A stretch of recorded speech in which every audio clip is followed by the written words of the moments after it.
Hello, all. Today is Wednesday, June 16th, and I'm back with another trade journal walkthrough.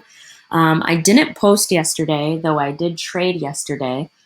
So I'm going to talk you through the one options trade I took. Well, it was on one stock with multiple entries. It was a red day in terms of my options playing, hence not being very motivated to make a video. So I instead just focused on my swing trading, which I also swing trade stocks, but that's not the content that I post on this channel, obviously. So yeah, with that said, let's talk through that, and then we'll talk through today's trading day as well, which I have just concluded. So this is TSM, and I entered. Well, first I'll say I learned a lot. I made an adjustment to my strategy moving forward based on how this day played out because it was pretty frustrating. So I entered. We're looking at the 5 minute on this big two up, and I was pretty confident to the um, upside. So let me actually take a look at the week to remember what I was looking after here. Yeah, so I had a lot of price targets to the upside and, you know, was biased to playing that strong. This week we are two up, so a two down, two up reversal. And let's see what the day looked like as well. Yeah, so we had a strong two up day the previous day, and the day that I got in the trade, we had a two up. Um, you can see though it ended up down, and we're down today. So I was trying to play this to my upside targets, even though you see here I had some downside targets. So this is a reminder to just look at what the stock is telling you and play off of that. So if we look at yesterday, I entered, first of all, I entered in on the candle that was the first 10 minutes of the day. So this is a 5 minute candle. This candle gets created on the flip at 5 minutes and ends at 10. So this was just breaking my strategy, breaking my rule of getting in a trade before the first 30 minutes of the day are over. So one thing that I played this to the upside at that point. So I entered here. I ultimately had to exit here. And I'm trying to play with a different way of showing exits since I'm going to have multiple entries. And I exited here because you can see this is a shooter to the downside. And this was like, I think like a 1% loss. Because you have to remember, even though it went up, depending on what your delta is on your options contract will determine, at how much price has to move for the contract to go up. Then you also have to remember when you're getting filled, if you're getting filled and the bid ask spread isn't very tight, you may be getting filled at a price that's higher than the current option contract price. So going up doesn't necessarily mean you're going to make money. And my strike was 123 to the upside. So I got out here. Then I was looking for another reversal. I don't know why I was so keen on this stock, but I, was looking for another entry point. And we had a 212 bullish reversal to the upside here. So I actually got in here because it went two down, two up, a 2-2 reversal to the upside on the 3 minute chart. And then on the 5 minute, it ultimately went 212 reversal to the upside here. So I entered at both of these points here. And then I ultimately exited on this second two down. And this was about a 7% loss. And again, you can see price pretty close together, but that can still be a significant loss on your options contract. So I was just pretty frustrated with, how the trading day went. So I did make a video, but I do want to let you all know that, I'll always be honest about my losses and, eventually speak to them, even if I don't make a video that day. So this was TSM. And then I spent the rest of the day just focusing on some swing trades and entry points for that. So let's move on to today. So the first trade I entered, and let's go to today. Oh, one more thing. Let me say this about TSM. So the thing that I made, adjustment that I made to my trading strategy is See how this is a 2-2 reversal to the upside and then a 2-up continuation? So if I'm actually not going to enter trades that early in the day on the 5 minute. I'm only going to use the 15 minute because it forces you to wait until that second candle forms. It forces you to wait until the flip for the third candle. So yes, the second candle forming and flipping to the third. So from now on, if I'm trading, in the morning to kind of make me not enter a trade until the first 30 minutes of the day has passed, I'm going to wait for 30 minutes worth of candles to form on the 15, which is 2 candles, and then play the third. So it would have been very obvious. That would have been a 3, a 2 up, and then a 2 down. There would have been no getting in this play to play it to the upside. So that is my new rule, and I think that that'll work out well. And so I did try that out today. So if we look at BA on the 5 minute today looked like this: down, down, down, 5, 10, 15, 20, 25, 30. So you would have been looking like this thing is going down. Not to mention we were down on the week and day as well. So that would have looked like a downside. Now, if I look at the 15-minute for today, let this candle play, and then play the third. So this is 30 minutes, and then the third candle was a 2 down, but it was a conflicting 2 down. It was green. So you can see here, this wouldn't have been the strongest entry point to the downside. So that would defer to that. This also doesn't necessarily look very strong to the upside. So let me talk about this play a bit. So if we look at the day, I played this to the upside for a 19% gain today. And you can see we're 2-on-2 bearish continuation down on the day after a pretty strong down streak. And with room to fall more. Back, in May, we were trading lower. And if we look at the week, pretty similar.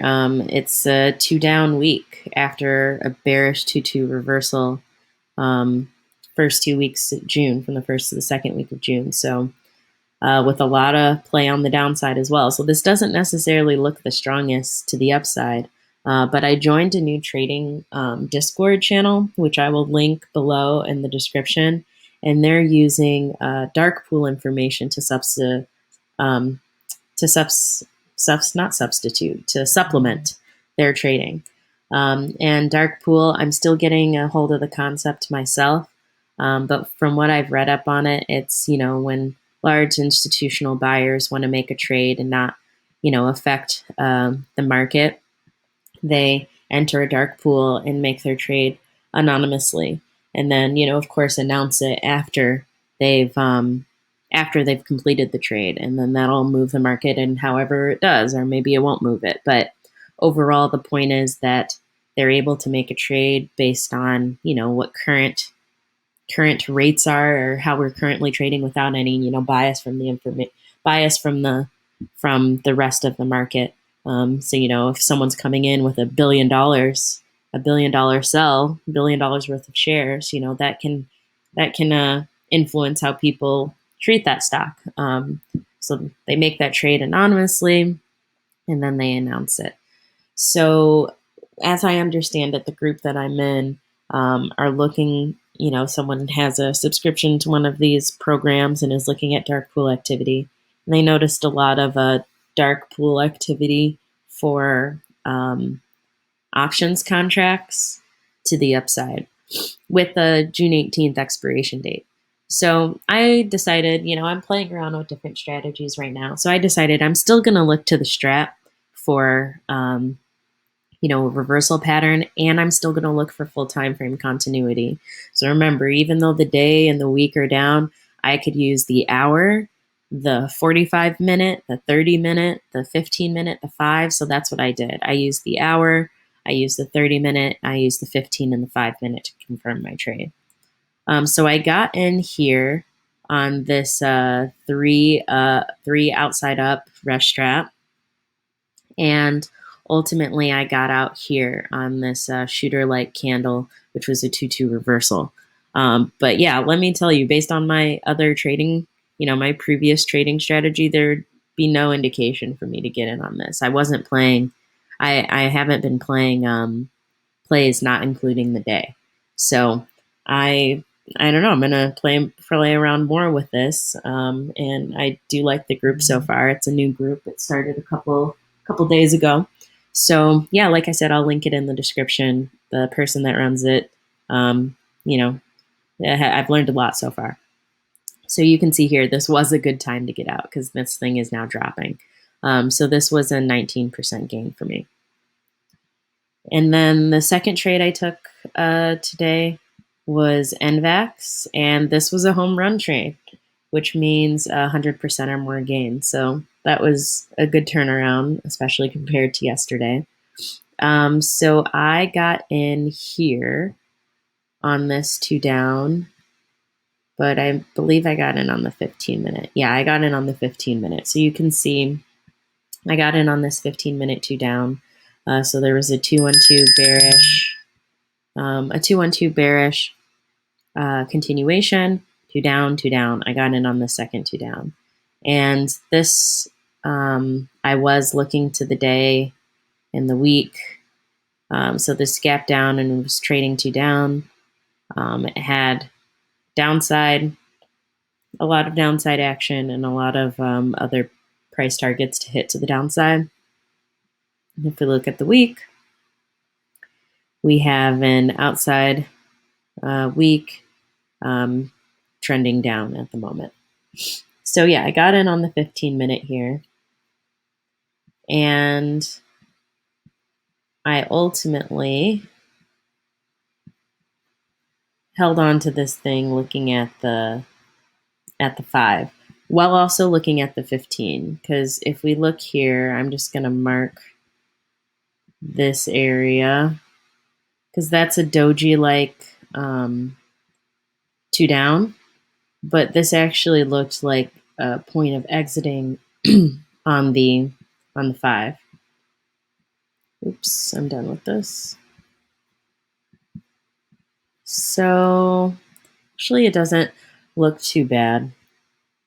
But actually I remember now. So another thing I've said is I'm not going to watch the candles while they're still forming. I'm only going to use the flip because sometimes, like, this was looking pretty strong 2 up while I was watching it. And that's a 3-1-2 bullish reversal. But ultimately it went doji-like and went down.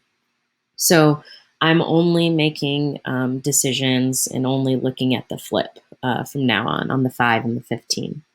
So this similarly looked very strong 2 up, 2-1-2 bullish reversal that would have been to the upside, but it ultimately came back in on itself and went 3, so an outside. So yeah, I say that to say I'm only looking at the flip now and making decisions based off of that.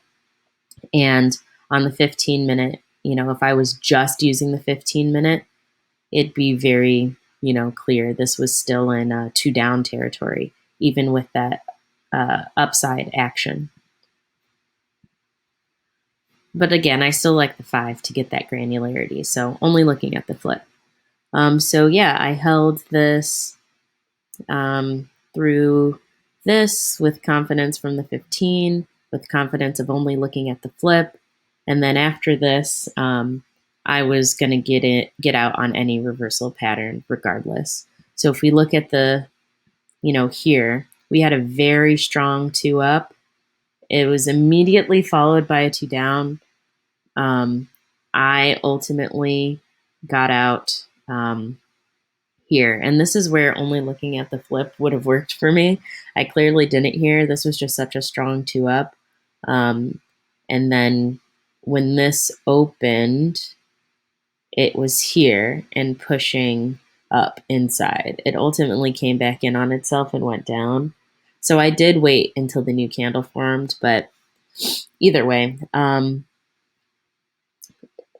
this was going to look like an exit, even if I waited for this one. So if we go to the 15, would have been very obvious. It's been two downs all along. So I'm going to continue to think about how I want to play this because I am liking the 15, especially when I'm using trades using full time frame continuity with the hour and not the day and the week necessarily, though I was with this trade. Because I wouldn't have gotten out, and it would have had the potential to be a double home run if that's a thing. And what I mean by that is 200%, and that is a thing, 200%. I don't know if a double home run is a thing though in baseball. So yeah, this thing is still going down. So I got out here, and that was like 115% gain or something like that. And so yeah, this definitely would have been in the 200 territory. So that is it for today. Continuing to evolve my trading strategy, like I said. Linked below will be the group that I talked about that looks at dark pool activity. And thank you all for watching. Please like, subscribe, and let me know if you have any questions in the comments below.